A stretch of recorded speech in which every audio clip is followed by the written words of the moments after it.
Thrilling और suspense से भरी कहानियों का सफर।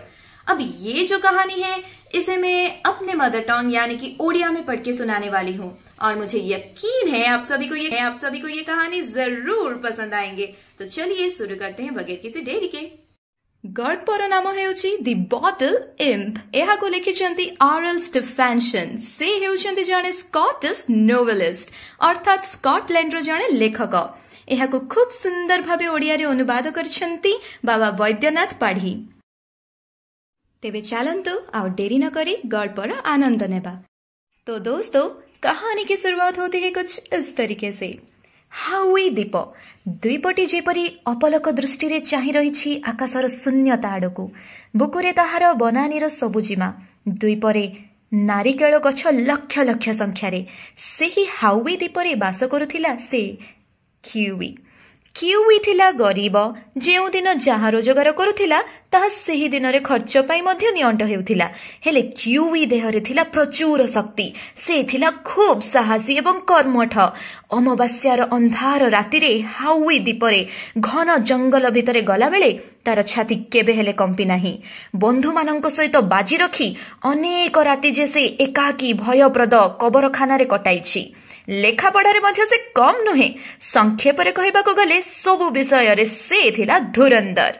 जणे भल नाविक रूपे मध्य तार ख्यात कम नथिला। तार कर्म क्षेत्र थिला अतल समुद्र। तिमी शिकार अभियान रे आगुआ थिला से। किंतु किवी मनरे आदौ गर्व नथिला। से बराबर भाबुथिला एही विराट पृथ्वीर अल्प किछि विषय ही जाने से। जानिबाको ताहार आहुरी बाकी अछि अनेक बेसी। दिने से ठीक कला। दुनियार बड़ बड़ सहर गुड़ी को बुली देखिब। अति विचित्र मनिष थिला एही किवी। जहा भावे ताहा सांगे सांगे कार्य परिणत कर दिए। सैन फ्रांसिस्को गामी गोटे जहाजर कैप्टेन को सहित तार देखा हैला। गोटे चाकरी मध्य से पाईगला। तापरे सेही जहाज चढ़ी से समुद्र पथरे यात्रा आरंभ कला।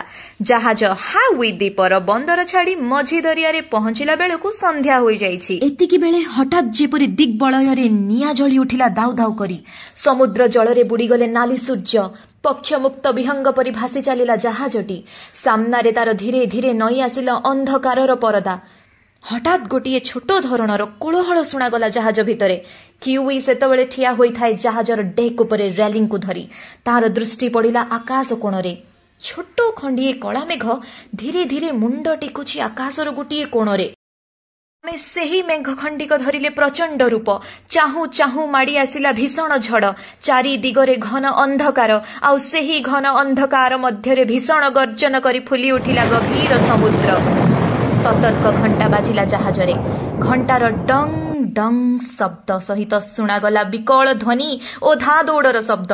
सुनेली रंगर विद्युत सर्प सबु विराट फणाटिकी नृत्य करबाकू लागिले कला आकाशरे ओ बारंबार चोट मारिले समुद्रर कृष्ण जलबक्षरे।